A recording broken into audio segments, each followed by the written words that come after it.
আসসালামু আলাইকুম আরহামতুল্লাহ। প্রিয় দিনী ভাই সকল, আজকে আপনাদের সামনে আরেকটি ছোট্ট মশলা নিয়ে এসেছি। মশলাটি হলো যে সালাম ফেরার পরে আল্লাহ আকবার বলা যাবে না আস্তাগফিরুল্লাহ বলতে হবে। এ বিষয় নিয়ে তিনজন জনপ্রিয় আলেমের মুখ থেকে জেনে নিন।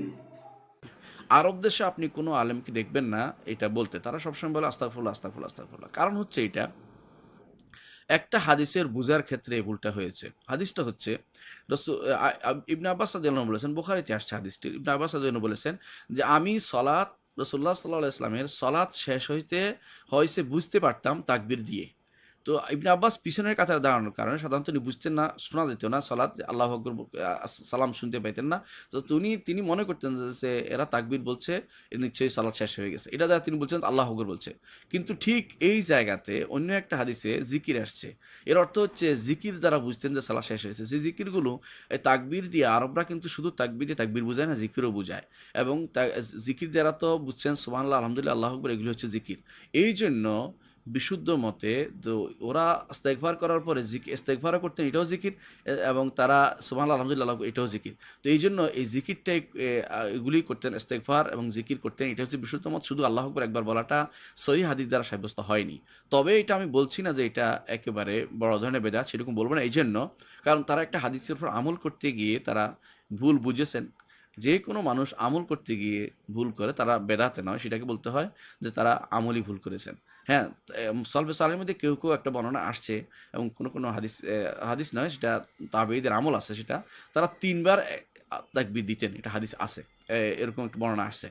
তো তাবেঈদের আমল, কিন্তু এটা কোনো রাসূলুল্লাহ সাল্লাল্লাহু আলাইহি ওয়াসাল্লাম থেকে সহিহভাবে সহিহ আসে নাই। যেহেতু তাবেঈদের আমল কিন্তু আমাদের জন্য কোনো হুজ্জত না বা দলিল না।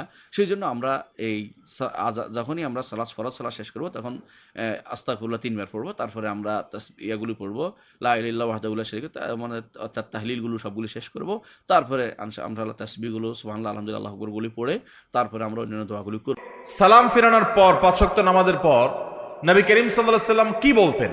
বেশিরভাগ হাদিসগুলো থেকে আমরা জানতে পারি তিনি ইস্তেগফার বলতেন, আস্তাগফিরুল্লাহ আস্তাগফিরুল্লাহ আস্তাগফিরুল্লাহ ৩ বার। এরপরে পড়তেন আল্লাহুম্মা আনতাস সালাম ওয়া মিনকাস সালাম তাবারাকতা ইয়া যাল জালালি ওয়াল ইকরাম।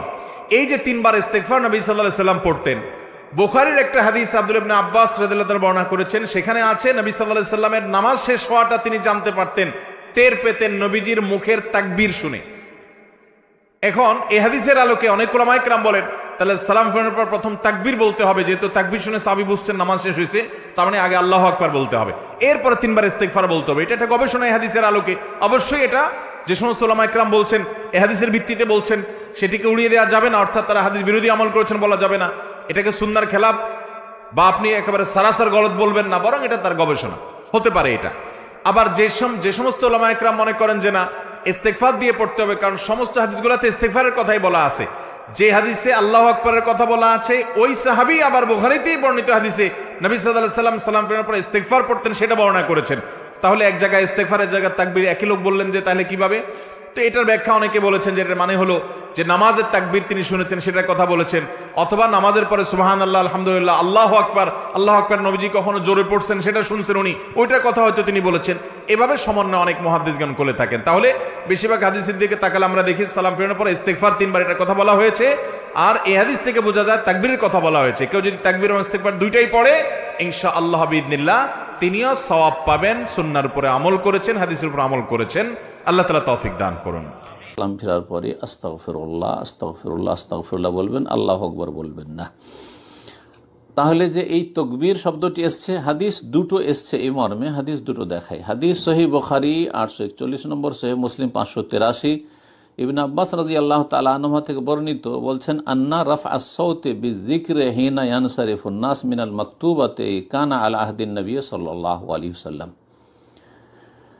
বলছেন ইবনে আব্বাস রাদিয়াল্লাহু তাআলা আনহুমা যে আন্না রাফআস সাউতি বিযিকরি, উচ্চ স্বরে জিকির করা, এখানে জিকির শব্দটি এসেছে, উচ্চ স্বরে জিকির করা, হিনা ইয়ানসারিফুন নাস মিনাল মাকতুবা, যখন লোকেরা ফরজ সালাত থেকে সালাম ফিরতো তখন কানা আলা আহদিন নবী সাল্লাল্লাহু আলাইহি ওয়াসাল্লামের আমলে এই প্রচলনটা ছিল।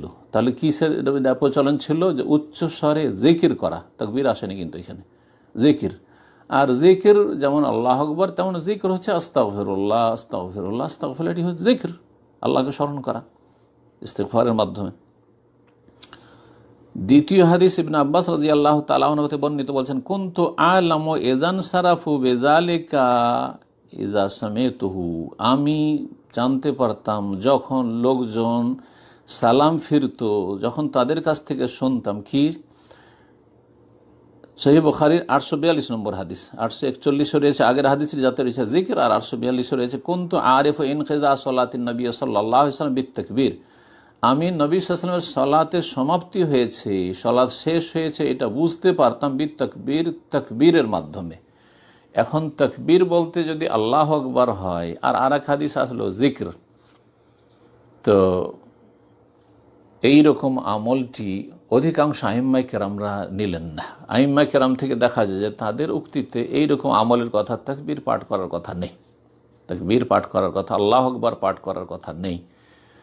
তাহলে এই তাকবীর মানে কি? তাকবীর মানে আল্লাহর বড়ত্ব মহত্ব প্রকাশ করা। তাকবীর মানে আল্লাহর বড়ত্ব মহত্ব প্রকাশ করা, সেটা আল্লাহু আকবরের মাধ্যমে যেমন হয়। তাকবীর মানে শুধু আল্লাহু আকবার পড়া, এটা তো আমাদের ব্যাখ্যা, মানে যারা বলছেন যে আল্লাহু আকবার পড়তে হবে, হ্যাঁ আপনি ওইভাবে বুঝে নিয়েছেন, কিন্তু তাকবীর মানে হচ্ছে আল্লাহ রাব্বুল আলামিনের বড়ত্ব মহত্ব প্রকাশ করা, আল্লাহর গুণগান করা।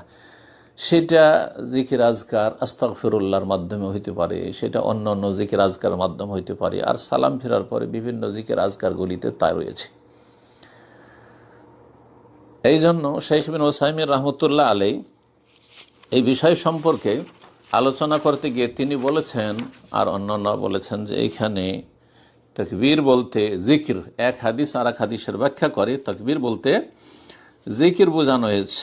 জি, বলছেন তিনি, কান সাল্লাম ইয়াজহারু বিল আজকারে বাদাস সালাহ, সালাতের পরে রাসূলুল্লাহ সাল্লাল্লাহু আলাইহি ওয়াসাল্লাম উচ্চ স্বরে জিকির করতেন।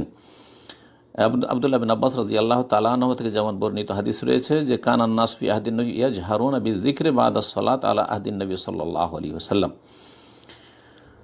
আর এটা হতো কিভাবে? এইটা হয়তো তাকবীর আর জিকির এই দুটো সমন্বয় কিভাবে বলছেন, লিআন্না যিকরা মুশতামিলুন আলা কওলি সুবহানাল্লাহ আলহামদুলিল্লাহ আল্লাহু আকবার, কারণ এই যে আজকারগুলি রয়েছে তার মধ্যে একটা গুরুত্বপূর্ণ জিকির হচ্ছে 33 বার সুবহানাল্লাহ বলা, 33 বার আলহামদুলিল্লাহ বলা, 33 বার আল্লাহু আকবার বলা।